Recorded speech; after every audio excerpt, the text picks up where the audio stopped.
గణేశాయ నమః. ఓం శ్రీ మాత్రే నమః. దుర్గాదేవిని నవదుర్గా స్వరూపాల్లో ఆరాధిస్తూ జరుపుకునేది శరన్నవరాత్రులు. అంటే ఈ నవదుర్గా స్వరూపాల్లో 6వ రూపం కాత్యాయని దేవి. ఈ కాత్యాయని దేవి యొక్క జాన శ్లోకం వచ్చేసి చంద్రహాసోజ్వలకర శార్దూల వరవాహన కాత్యాయని శుభం దజ్జా దేవి దానవఘాతిని. చంద్రహాసం అనే ఖడ్గాన్ని చేతిలో ధరించి సింహవాహనంపై ఆసీనురాలై దానవులను సంహరించినటువంటి కాత్యాయని దేవి నాకు శుభాలను ప్రసాదించుగాక అని దాని అర్థం. అసుర సంహారం కోసం త్రిమూర్తుల శక్తులు ఏకస్వరూపమే ఈ కాత్యాయని దేవి.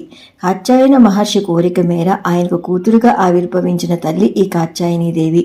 చతుర్భుజాలతో దర్శనమిచ్చే ఈ తల్లి ఒక చేతితో చంద్రహాసం అనే ఖడ్గాన్ని, మరొక చేతితో పద్మాన్ని పట్టుకుని వరద అభయహస్తాలతో సింహవాసనంపై ఆసీనురాలై భక్తులకు దర్శనమిస్తుంది. ఈమె సాక్షాత్తుగా గాయత్రి అవతారంగా భావిస్తారు.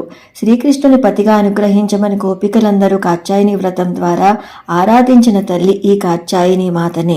కాత్యాయని దేవి అమోఘ ఫలదాయిని. కాత్యాయని దేవి ఉపాసన వల్ల జీవునికి అజ్ఞానం తొలగి బ్రహ్మజ్ఞానం సిద్ధిస్తుంది. ఈ తల్లి ఆజ్ఞాచక్రానికి అధిదేవత. ఈ తల్లికి ఇష్టమైన నైవేద్యం కేసరితో వండిన అన్నం. సర్వం శ్రీకృష్ణార్పణమస్తు. స్వస్తి. Please do like, share and subscribe. Krishna Sakhi.